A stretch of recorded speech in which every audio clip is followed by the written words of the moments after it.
Hello, Assalamu alaikum. Today we'll be going over 12.1, which is the program development lifecycle. So first of all, we need to be aware why do we need program development lifecycle.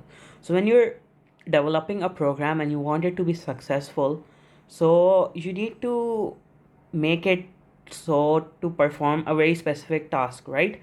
So program development lifecycle is very important in order to have you program that kind of app or program that kind of program which performs the task needed by the consumer, right? So there are five stages for it, and it's type of a cycle as you could see by its name. So first of all, the first stage is analysis, then we move on to design, then we move on to coding, testing, and maintenance, right?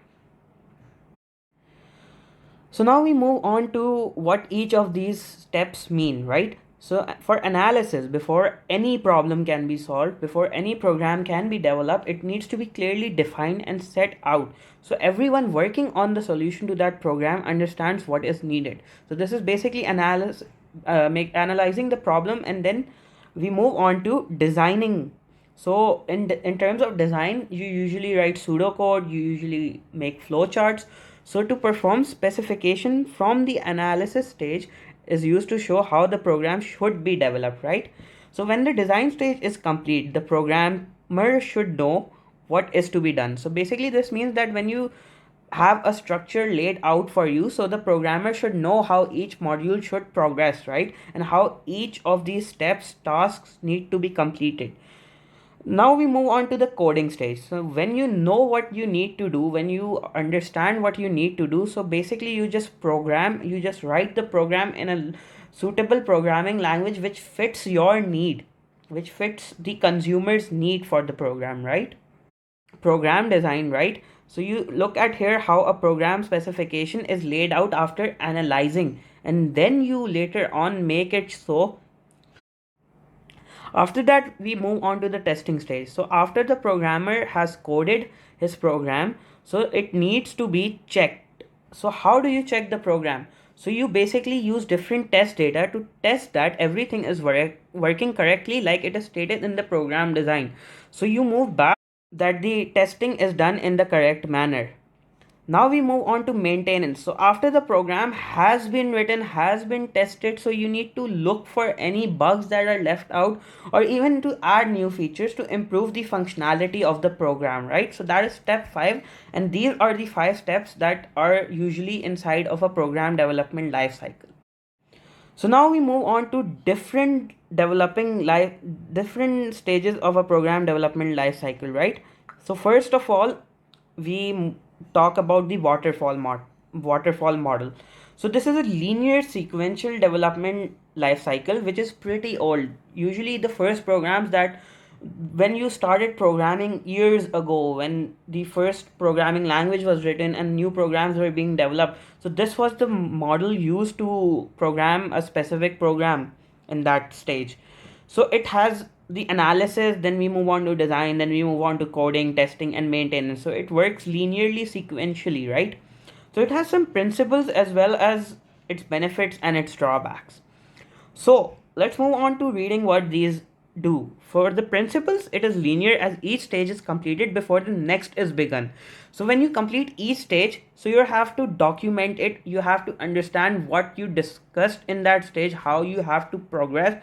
So therefore the documentation is also completed at every stage, and it has a low customer involvement because the customer is only involved at the start when we ask for the programmer, or when we ask the customer what he needs, and then when we are done with coding it, then we tell the consumer that his program is done and how his program is, right? So the benefits to this is that this is very easy to manage, right? Since you're moving sequentially, so you're moving easier, you're moving through each cycle, each step one by one, right? The stages do not overlap and completed one at a time. Each stage has specific deliverables. So if you look above, right? So each stage would have, like we discussed, analysis would have a different thing to be discussed, design would be different, coding would be different, testing would be different, maintenance would be different. So this is what this means, that each stage has specific deliverables, And this works well for small programs where requirements are known and understood. So basically, smaller programs can be written sequentially, one by one, and that is why they are the most efficient when written in most cases. So the drawbacks to this is that they are difficult to change requirements at a later stage. So basically, if you have programmed it all, so you need to change it at a later stage, and it's gonna be hard because you'll have to repeat the whole cycle. You'll have to design it, you'll have to analyze the new problem, you'll have to design it, then you'll have to program it, then you'll have to test it. So it's gonna take a lot of time. And the working program is produced late in a life cycle. So basically, you're moving to step three and then producing a program which is later to be tested, right? And this is not suitable for long and complex projects. So now we move on to the iterative model. So this development cycle first develops a simple subset of the requirement. So basically, if you have a requirement given to you by a customer, you're gonna develop first a subset for it and then expand upon it, then enhance the model and runs the development cycle again.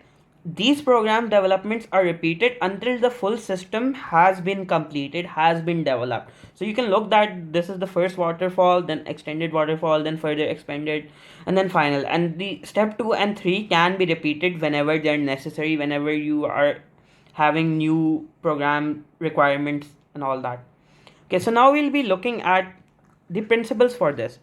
So incremental development, as the program development cycle is repeated, as we just read, these stages can be repeated when they are necessary as due to the program specifications being changed midway.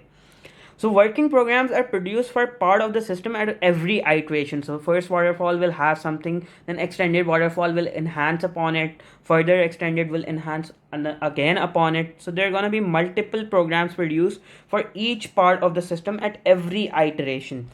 It has high customer involvement as part of the system can be shown to the customer after every iteration, and then the customer can change his demands and then he can make us program it according to his newer demands, right? Now we move on to benefits, right? So the benefits of having this model is some working programs developed quickly at an early stage in their life cycle. So you'll have a working model that you can enhance upon at a very early stage, and you can take team opinions upon it and then expand upon it, right?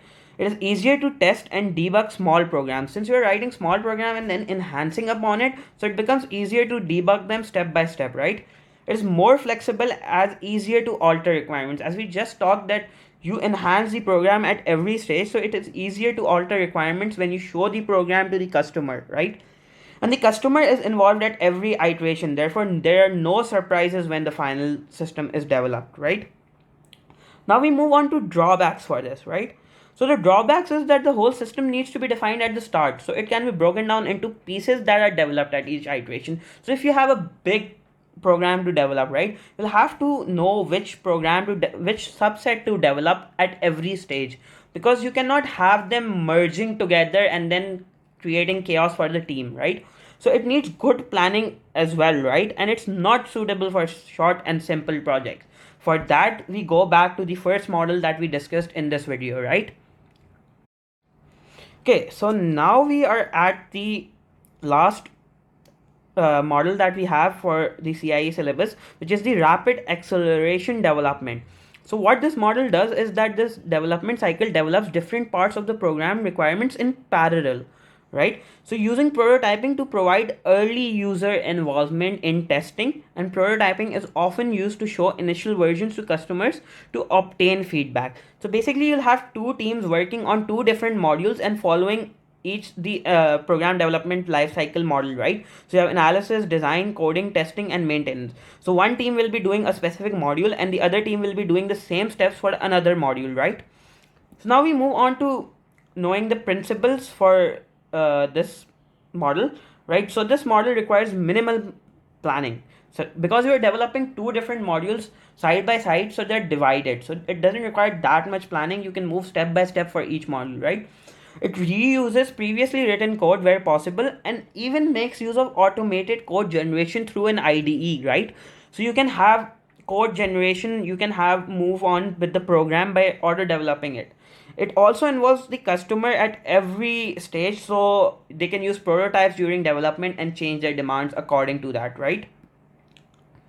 Okay, so the benefits for this is that Overall, the time used is very less because you're running modules in parallel, so a lot of modules can be developed using different teams, and then you can merge them all together, right? So it has reduced overall development time.